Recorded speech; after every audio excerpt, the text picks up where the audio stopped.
Mais avant de commencer, s'il vous plaît, n'oubliez pas de vous abonner et activer la cloche de notification pour ne pas manquer nos prochaines publications. Top, c'est parti. Donc hapa kulikuwa mashine ordinaire hapa, na hapa kulikuwa yengine, na hapa pia kulikuwa yengine. Kunakuwa na mashine yenye tunaita mo 20 hapa njo kwenye inakuwa mashine 20 dynamo. Donc hapa balikata meme na dynamo na banakata singa kabisa, balikata banatosha dynamo vyote banabeba. Na mashine ya point de chaînette tunaiweka huku chini ya meza, tunaweka chini ya meza paske tulikuwa na tunaidemonte.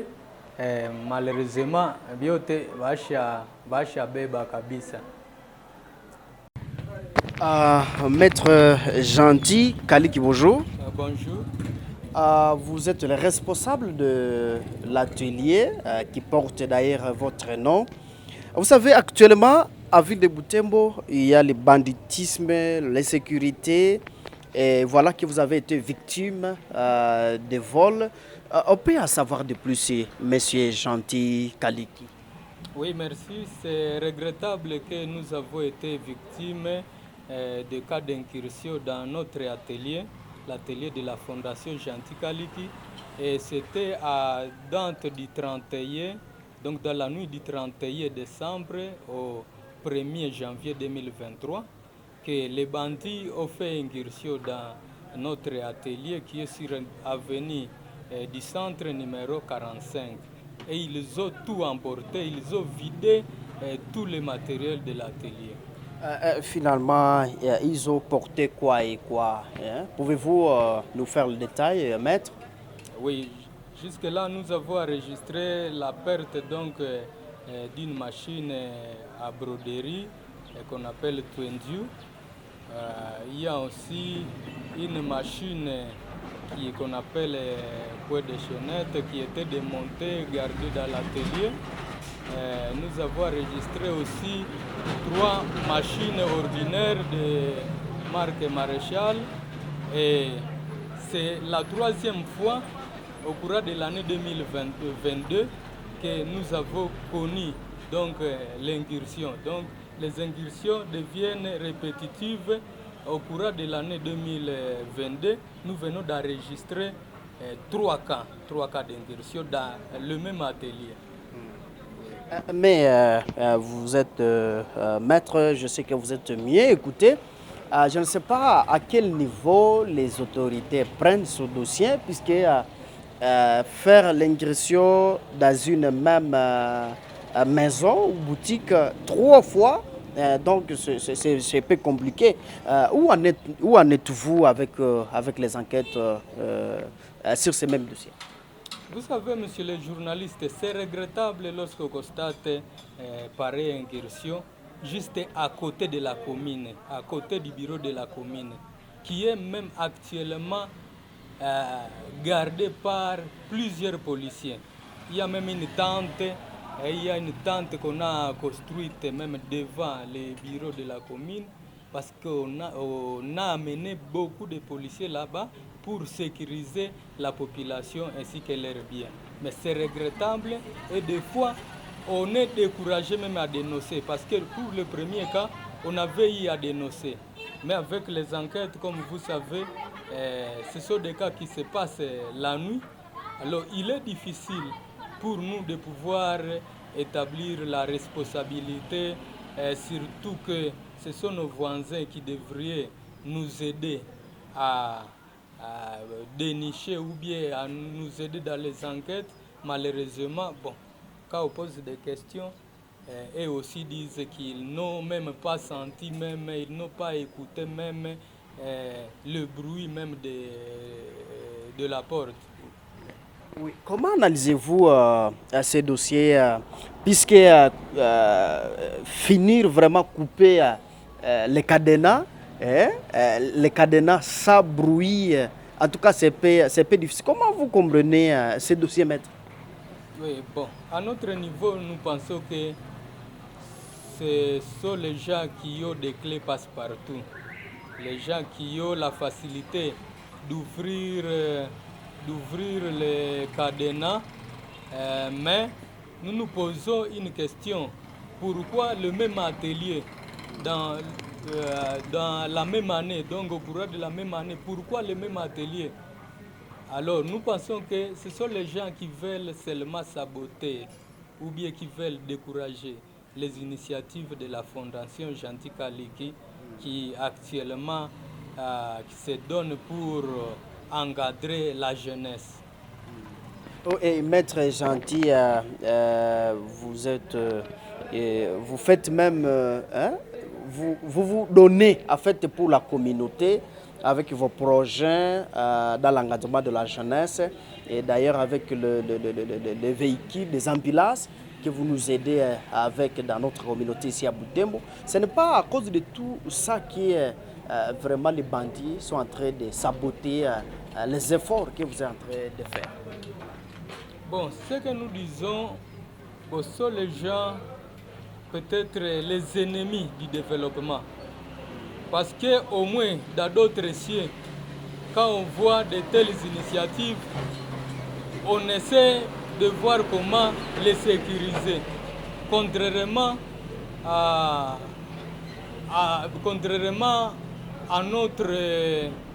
notre milieu où on voit quelque chose qui est en train d'émerger, on voit comment maintenant décourager ou occasionner la fermeture de cette activité. Parce que, comme vous le dites, ce n'est pas seulement l'atelier de coupe-couture, il y a aussi la fondation comme service aussi, les corbières et ambulances. Il y a aussi les jeunes que nous sommes en train d'encadrer dans les kiato propres, ou bien le métier de sireur. Il y a aussi l'élevage, il y a aussi le lavage des habits. Il y a beaucoup d'activités dans la fondation. Maintenant, comme je vous ai dit, c'est seulement avec esprit de nous décourager, parce que ça c'est un sabotage. Quand on prend au vide tout ce qui était dans l'atelier. Donc on a tout pris. On n'a même pas laissé même je ne sais même pas un ciseau. Hein? Je pense que c'est pour seulement décourager les initiatives de la Fondation. Malheureusement pour eux, nous prenons ça comme une bénédiction. Nous savons qu'avec ce qu'ils sont en train de faire, ce sont eux qui viennent de se maudire. Nous allons évoluer. Nous n'allons pas perdre espoir. Nous allons toujours œuvrer dans l'encadrement de la jeunesse. Actuellement, on peut savoir si vous encadrez au moins combien de jeunes dans les métiers d'autofinancement en fait. Oui. Bon, par rapport au nombre, en fait, nous encadrons beaucoup de gens. Beaucoup de gens parce que quand vous voyez les sireurs qui sont en train de circuler dans la ville, c'est au moins une vingtaine, même si nous voudrions atteindre au moins 200 jeunes dans ce service, parce que la ville est vaste. Jusque-là, on n'est pas encore arrivé vers Katoa, donc la présence de ces sireurs ne sont pas encore là. Il y a l'atelier, au moins il y a beaucoup de gens qui sont passés par cet atelier. Des fois, quand on les apprend, quand ils deviennent maîtres, comme on le dit, maîtres couturiers ou maîtresses couturières, des fois on leur donne cette possibilité d'aller ouvrir aussi leurs ateliers.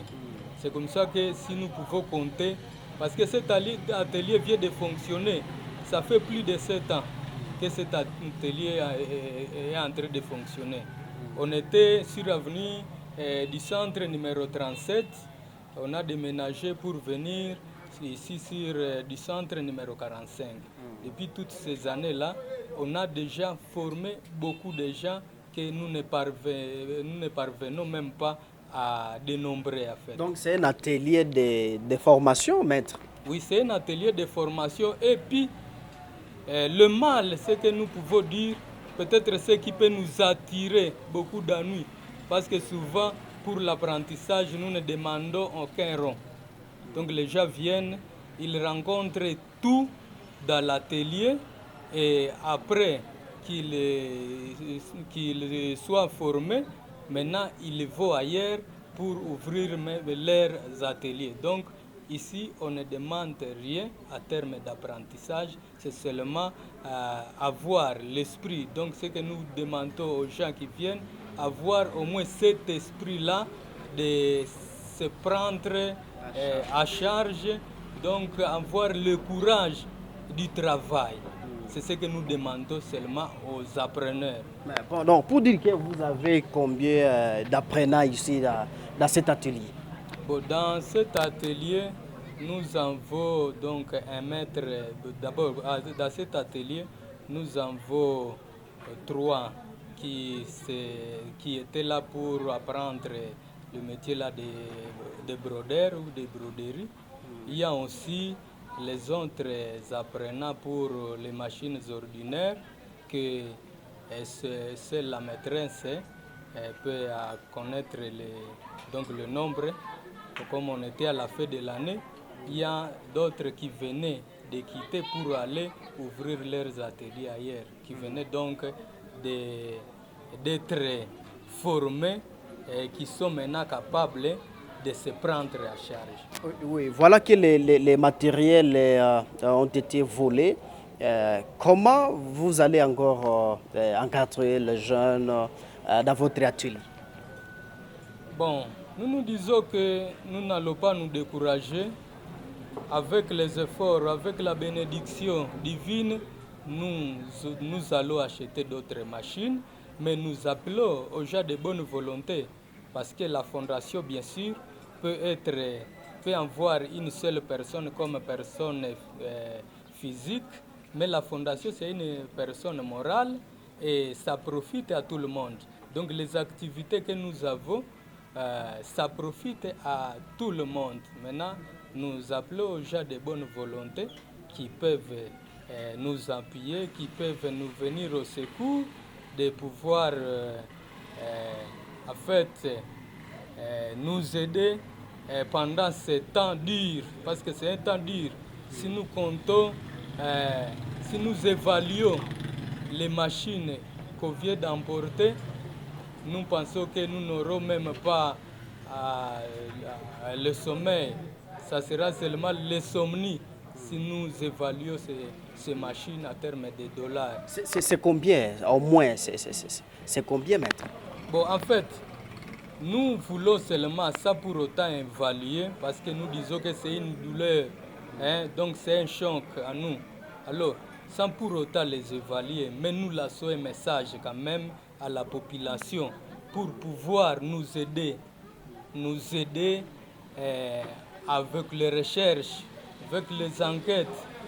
Une fois, ils peuvent trouver quelqu'un qui est en train de vendre une machine ordinaire ou machine broderie, il faudrait qu'ils nous aident pour nous alerter.